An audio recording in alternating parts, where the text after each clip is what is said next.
Our first site on the Old Havana tour is the Castillo de los Tres Reyes Magos del Morro, or Morro Castle. Morro, a word for nose in Spanish, also means a distinguished rock outcrop. One such elevated outcrop lies at the entrance to Havana's bay, and is the foundation of Morro Castle, one of the original three castles built in Havana.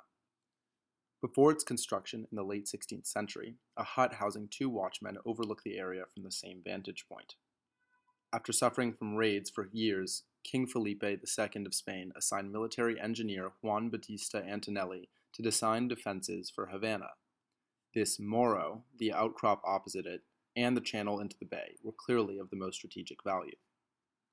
Construction of Morro Castle began in 1589 and was completed in 1630, although construction plans changed frequently throughout this 40-year period. A moat, higher walls, and additional bastions were added to the plans after the fleet's captain, Francisco Coloma, surveyed the garrison and workers and concluded that the castle would be inadequately defended on the land side.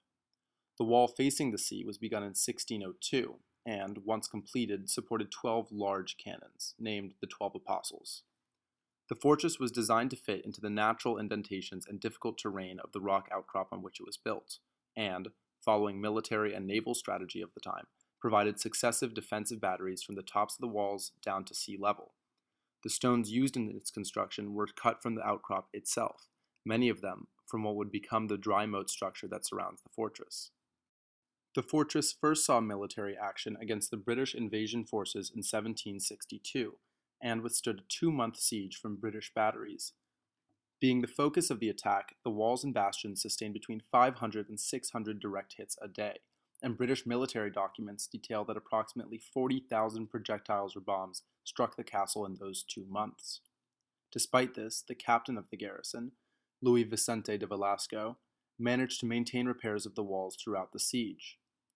The siege was further delayed by the fact that British ships were incapable of inflicting damage on the castle, it being positioned high above sea level.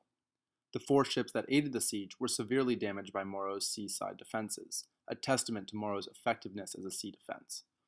A large land-based attack had not been considered as a likely possibility by the Spanish, so the British took advantage of this weakness and focused their assaults here. Eventually, the castle lost all but 2 of its cannon, losing defensive control of the approach to the walls. The British general, Earl of Albemarle, now detonated the mine he had his men build up to the castle. The walls being breached and the castle's defensive fire incapacitated, the British soldiers approached through the moat and stormed the castle and captured Morro, whose captain was killed in the fight. Using their own 47 cannon, the British attacked Havana from Morro's ruins. After 1 day, the city capitulated. When the city was returned to the Spanish months later, they rebuilt Morro Castle in its original design, incorporating updated technologies into its defense, but not expanding the fortifications. Today, Morro Castle houses a large maritime and architectural museum. Its positioning directly across the bay from Old Havana, which once made it ideal for protecting the city, is now perfect for scenic views of it. Now, we'll be moving on to our second location. Don't worry, it's just a 10-minute walk away. Follow me.